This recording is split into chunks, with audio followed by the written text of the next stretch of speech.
When I found this letter under the floorboards, I had no idea my life would change forever. That cold November morning, my wife Sarah and I had begun renovating my grandfather's old house in Portsmouth. We had been planning this Victorian-style house renovation for months since inheriting it. The house was built in the 1890s and had hardly been touched. The walls were the same cream color, the floors the same brown parquet, even the framed photographs still stood in their original places. It was as if time had stopped in this house. The workers had started early in the morning. When they removed the old parquet boards in the bedroom, the smell of damp earth underneath revealed the house's age. I was making coffee in the kitchen when one of the workers, Mike, called out, "Mr. Thompson, come here. There's something here." When I rushed to the bedroom, Mike was holding a rusty metal box. It bore the marks of years, rust stains on its edges. The box was so heavy that when I lifted it, my hands trembled. It seemed to carry not just metal, but the weight of years. "It was buried under the floorboards," said Mike, brushing off dust particles. "Looks at least 70 years old." I carried the box to the living room. Sarah and I carefully opened it together. Inside, wrapped in wax paper, were a faded photograph, a fountain pen with frozen ink, and a carefully folded letter. On the letter's envelope, written in faded ink, "To Margaret Mackenzie. If you ever read this letter, forgive me. William Thompson, June 5th, 1944. The photograph wasn't my grandfather William's military portrait. This was different. A young, handsome man and a beautiful woman, smiling among daffodils in Hyde Park. On the back of the photograph it read, "William and Margaret, April 1943, our last happy day." I had never known William. I only knew him from framed photographs on the wall. My father David had told me he died on D-Day, that he fought heroically, but never went into details. It was as if the pain was still too fresh. When I opened the letter with trembling hands, my grandfather's handwriting filled my eyes. The writing started neat, then became increasingly shaky. It was as if the cold had paralyzed his hands. "Dearest Margaret, as I write these lines, my hands are trembling, and it's not just from the cold. Here in Portsmouth Harbor, with thousands of soldiers, knowing that tomorrow morning we'll land on the Normandy beaches. Outside, the waves of the English Channel are hitting the sides of our ship. Each crash seems to match the rhythm of the fear in my heart. It's past midnight. Most of my friends are trying to sleep, but no one can sleep. Tommy, that 19-year-old boy, keeps kissing his family's photograph. Charlie next to me is humming Irish songs, and here I am, trying to write down the things I could never tell you. Margaret, there are so many things I never told you. That last evening, before leaving Portsmouth, I wanted to propose to you. The box in my pocket felt so heavy, as if it were made of lead. My grandmother's ring, shining gold, with forever inscribed inside, but I couldn't find the courage. "I'll talk when I return from the war," I told myself. "Then everything will be clearer." How foolish I was, Margaret. Now I understand that postponing love until tomorrow is the greatest mistake, because in war, there is no such thing as tomorrow. Departure from Portsmouth, June 3rd, 1944. Do you remember that last day of ours? At 2 p.m., I picked you up from the library, and we walked along the shore. You were wearing that blue dress, your hair flying in the wind. "William," you said, "will you come back here when the war ends?" "Of course," I said. "As long as you're here, this is my home." But I saw the worry in your eyes. You knew too, didn't you, that this goodbye was different. You held my hand. "Be careful," you said. "Promise me you'll be careful." I promised. But now, on the deck of this ship, with thousands of soldiers, I understand how naive that promise was. Being careful isn't enough in war, Margaret. Sometimes fate is stronger than courage and love. That evening, when I walked you home, we stood at the door like that. Were you going to kiss me? Was I going to kiss you? We both hesitated. Finally, I kissed your cheek. "See you later, Margaret," I said. "See you later, William," you said. But I heard the tremor in your voice. Now, here, I'm telling you the truth. At that moment, I wanted to kiss you, on your lips, passionately, as if the world would end at that moment. I wanted to tell you, I love you. I wanted to tell you, marry me. But British politeness, that damned shyness, stopped me. Childhood memories. Devon, 1920s. Margaret, did I ever tell you about my childhood in Devon? My father Harold's farm, green hills, morning mists. After the 1929 depression, he lost the farm. Men don't cry, William, he used to say. Men don't show their feelings. Work, strive, be strong. But now here, where death is so close, I understand that my father was wrong. The strongest thing is being able to tell someone you love them. The bravest thing is being able to open your heart. Do you remember the first day I saw you?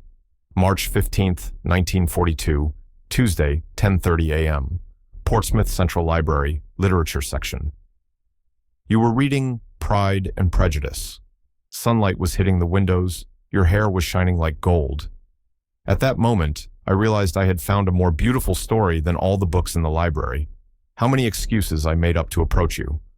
Excuse me, where are Jane Austen's other books? Sorry, can you smoke here? When do I need to return this book? You understood too, didn't you, Margaret?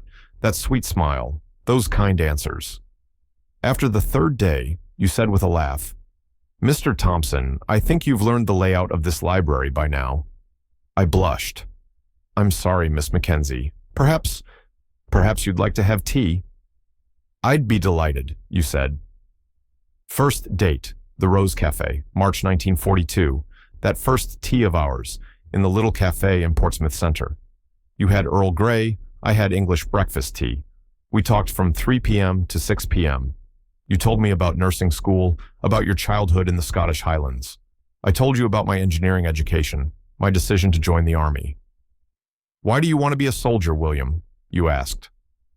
Because I want to protect those I love, I said. Even then I was thinking of you, Margaret. Even when we had just met. You smiled. A very noble reason. But war isn't just men's business. I work at the hospital too. I save people too. You were right, Margaret. You were a warrior too. Your weapon was just different. Summer days, 1943. Do you remember those summer months? June, July, August, 1943. The days when I was on leave from military training, when you weren't working night shifts at the hospital, walks in Hyde Park, picnics on South Sea Beach, cinema evenings. We watched Casablanca, Ingrid Bergman, Humphrey Bogart. You cried at the end of the film. Why? I asked. Because true love sometimes means sacrifice, you said. Sometimes you have to set the person you love free. I didn't understand then. I understand now. You had accepted my military duty. You had set me free, but I didn't want to set you free. I wanted to keep you by my side forever. August picnic, our last happy day. August 25th, 1943. Our picnic in that little cove on South Sea Beach. You had prepared sandwiches. I brought lemonade. The sun was setting. You were reading a book. I was watching you. Why are you looking at me like that? You asked, without lifting your eyes from the book. Because you're beautiful, I said. It was the first time I had spoken so openly. You blushed. William Thompson, you are very cheeky. But honest, I said.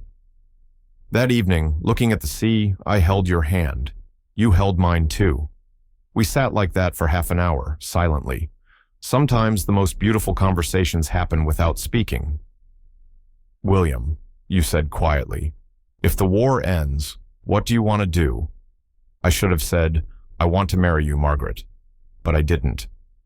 I don't know, I said. Maybe I'll do engineering, build bridges. Bridges? You said, laughing. Why bridges? Because bridges bring people together, I said. They unite those who are apart. Now I understand that you were the real bridge, Margaret. You were the bridge between my loneliness and my happiness. At this point, the letter must have moved to the second page. The ink color had changed. The writing was even more shaky. It must have been written hours later, perhaps close to dawn. Midnight, HMS Empire Javelin, English Channel 2 a.m. The snow has stopped. Now I can see the stars. Tommy and Frank are sleeping, but Ben Johnson is on watch. I can't sleep, Margaret. Not because of tomorrow, but because of my regrets. There's something I never told you. Last October, on my final visit to Portsmouth, I asked my mother about the ring, my grandmother Margaret's, my grandfather Henry's ring. Blue stone, surrounded by tiny pearls. "Are you going to get married, William?" my mother asked excitedly. "Maybe, Mother," I said. "If she wants to, too." My mother smiled. "Of course she will. You're a very good man, William. What girl wouldn't want you?" "But you were different, Margaret. It wasn't clear whether you wanted me or not. You were so polite, so kind. Maybe you were just a good friend. Maybe for you, I was just a poor soldier going to war. Because of this fear, I could never say it. Fear of rejection, fear of uncertainty, fear of losing you." Charlie's story. Charlie, my Irish friend, told me something last night. He also had a girl he loved in Dublin, named Bridget. He never could tell her either. "William," he said, "do you think God approves of what we're doing? On one side, we have our loved ones. On the other side, war. How can both exist together?" "I don't know, Charlie," I said, "but I know this. We're fighting for freedom. We're fighting for love. You're here so Bridget can live in peace." "What about you?" he asked. "Who are you here for?" "For Margaret," I said. It was the first time I had said it out loud. "For Margaret Mackenzie." Charlie smiled. "Then you should tell her. If something happens tomorrow, you'll regret it." Charlie's right. I already regret it. Childhood dreams. Margaret, did I ever tell you about my grandfather's farm in Yorkshire? When I was little, I used to spend summers there. Wide green spaces, sheep, a small stream. When night came, the stars were so bright, it seemed like you could reach out and touch them.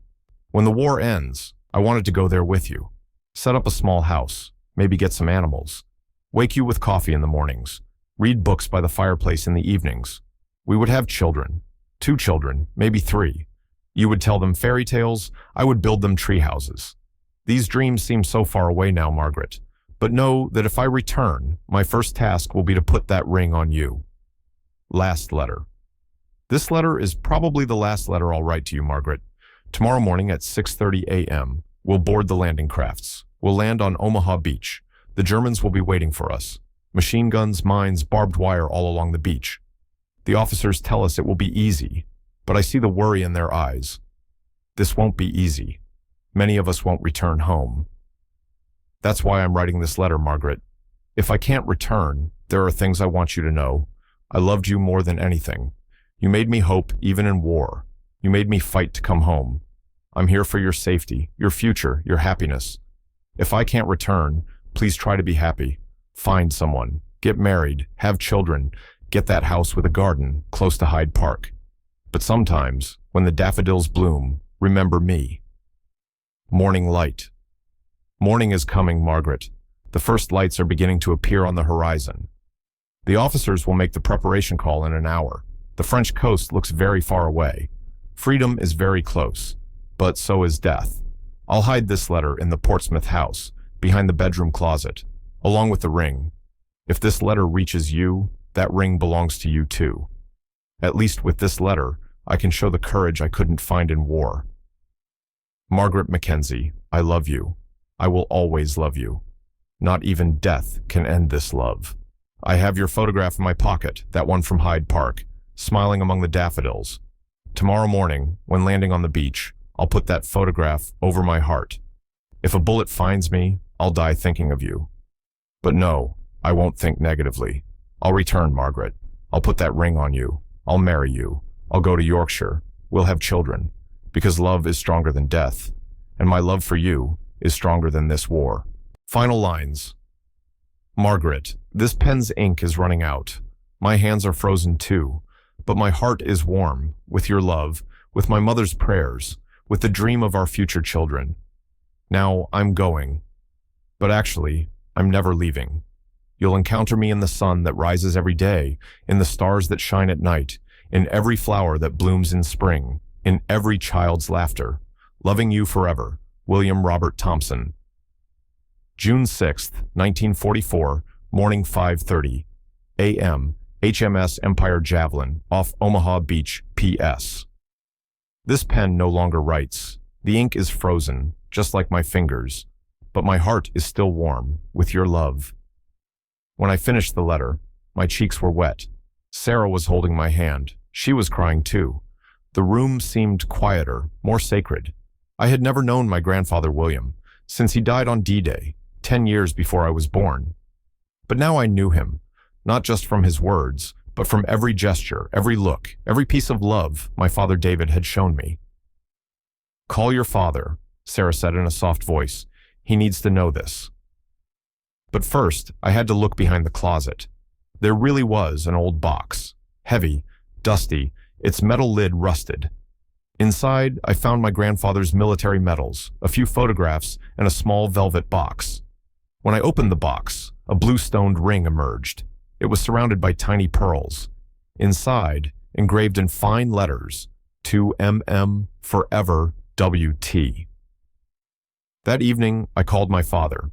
His voice sounded tired, old on the phone. He was 78 years old now. "Dad," I said, "I found grandfather's letter."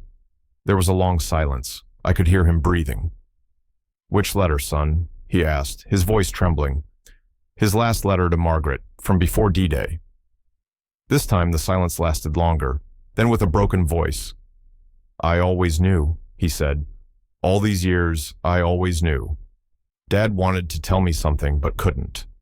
The last time we met before he went to the army, there was something different in his eyes. It was as if he wanted to apologize, but couldn't find the words." "Dad, did you ever find Margaret?" "I searched," my father said, his voice breaking. "I searched a lot after the war, but she had moved to another city. No one in Portsmouth knew where she had gone." That night, my father and I talked until morning. For the first time, the stories of 3 generations came together. Grandfather's regrets, father's searches, my understandings. As we talked, I realized this. Each generation tries to learn from the previous one's mistakes, but at the same time makes new mistakes. This was a cycle, but also an evolution. The next week, I began researching Margaret Mackenzie. I found her in Portsmouth Council records. She had moved to Manchester in 1946, worked at a hospital there. She died in 1987, at age 65. She never married. I went to the cemetery in Manchester. The headstone read, "Margaret Elizabeth Mackenzie, 1922 to 1987, lives in the hearts of those who love." And on the grave, there were fresh flowers, daffodils. I spoke with the cemetery keeper. The old man, John, smiled. "Ah, that grave is very special. Every year on the same date, someone mysterious leaves flowers." June 6th. It's been like this for years. Unfortunately, we've never seen who it is. They always leave them at night. June 6th, the anniversary of D-Day. I did more research in Manchester. I found the records of the hospital where Margaret worked. I was able to speak with one of her former colleagues, 89-year-old retired nurse Elizabeth Ward. "Margaret was a very quiet woman," Elizabeth said. "She was a very good nurse, but she always seemed sad, as if she had suffered a great loss. She never married. The right person never came," she used to say. "But I always knew the right person existed. He was just unreachable."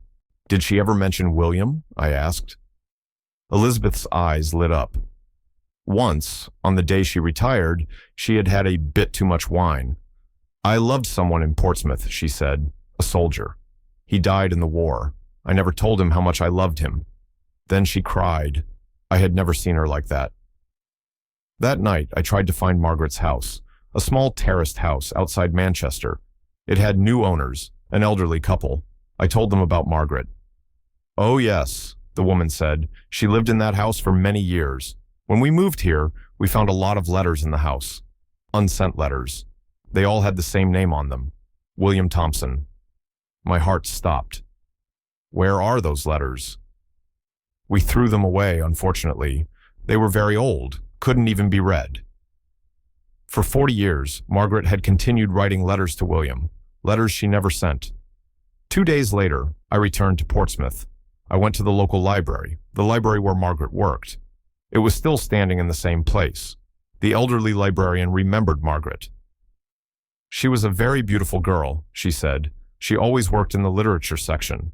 During the war years, many soldiers came here, but Margaret was only interested in one. A handsome, polite young man. Was his name William?" Yes, I said. William Thompson.